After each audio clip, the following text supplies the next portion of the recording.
श्री क्षेत्र नृसिंहवाडीतील श्री दत्त मंदिरात पुराचं पाणी दुसऱ्या सोहळ्याची शक्यता। तालुक्याच्या कृष्णा नदीच्या पाणलोट क्षेत्रात सुरू असलेल्या संततधार पावसामुळे कृष्णा नदीच्या पाणी पातळीत झपाट्यानं वाढ झाली आहे। श्री क्षेत्र नृसिंहवाडी येथील पवित्र श्री दत्त मंदिरात शुक्रवारी पुराचं पाणी शिरलंय। त्यामुळे भाविकांचं श्रद्धास्थान असलेल्या या मंदिरात उद्या शनिवारी यंदाच्या पावसाळ्यातील दुसरा दक्षिणद्वार सोहळा पार पडण्याची शक्यता व्यक्त केली जाते। गेल्या आठवड्याभरापासून शिरोळ तालुका तसेच कृष्णा नदीच्या धरण व पाणलोट क्षेत्रात मुसळधार पाऊस सुरू आहे। परिणामी कृष्णा नदीत मोठ्या प्रमाणात पाण्याची आवक वाढली आहे। नदीची पाणी पातळी सातत्याने वाढतेय।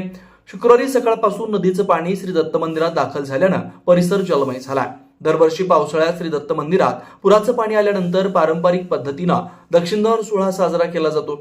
या सोहळ्याला महाराष्ट्रासह कर्नाटकातील हजारो भाविक उपस्थित राहतात। यंदा यापूर्वी एकदा दक्षिणद्वार सोहळा पार पडला।